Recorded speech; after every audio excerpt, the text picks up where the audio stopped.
Hi, I'm Caitlin, and this is a skull. Welcome to Ask a Mortician.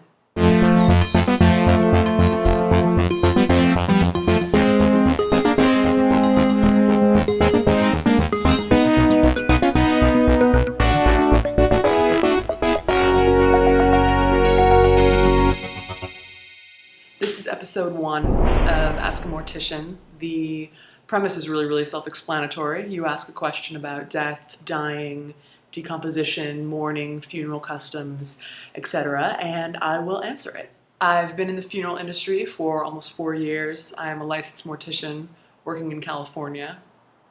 I have a website called theorderofthegooddeath.com, and it's about bringing mortality back into culture, which is what you're doing right now by watching this video. Question 1 comes from Michael in Chicago. Dear Mortician, how long does rigor mortis last? Great question, Michael. Rigor mortis is actually the name of my python. We also call her Hannah Montana, or Scruffles. Yes, we do. Rigor mortis is a Latin word that means stiffness of death. For the first 2 or 3 hours after a person or animal dies, their body is very loose. After the first 2 or 3 hours, the stiffness begins. It starts in the eyes, the muscles here, moves on to the face, neck, upper extremities, and then finally lower extremities. So rigor mortis isn't actually your body itself stiffening up, it's all the muscles in your body stiffening up.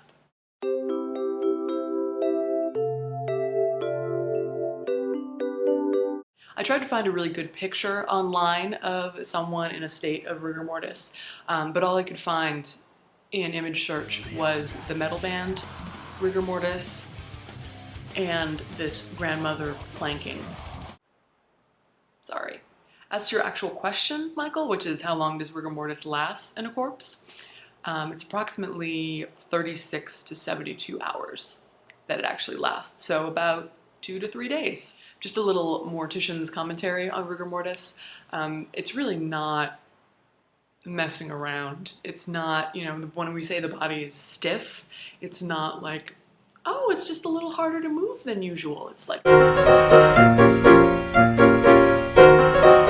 it's very hard to put clothes on people, to move them around. So it's like dressing a Barbie doll if a Barbie doll was 185 pounds.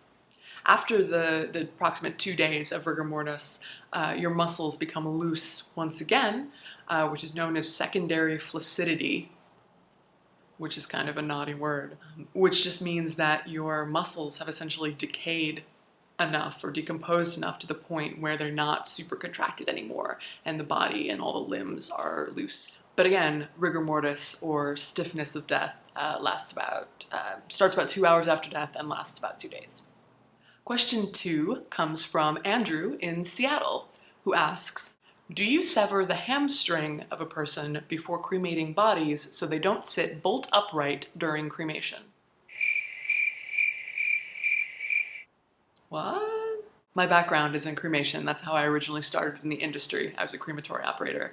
And there are lots and lots of crazy stories about what goes on during the cremation process. We don't cut anybody's hamstrings. We don't cremate everyone in a giant pile together. We don't mix everyone's ashes together. One time someone at a party asked me if I kept people in the refrigerator on meat hooks.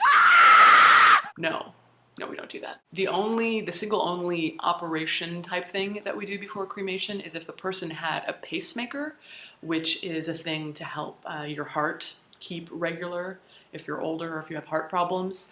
We do cut that out because it's this little sort of battery operated metal disc that if you don't take it out, it explodes in the cremation machine.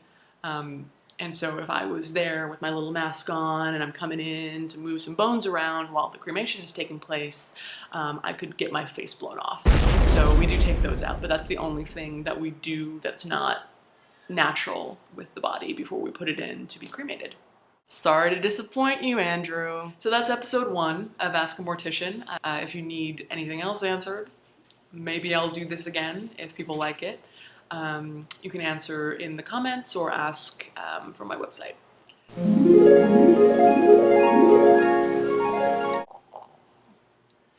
Stiffening up.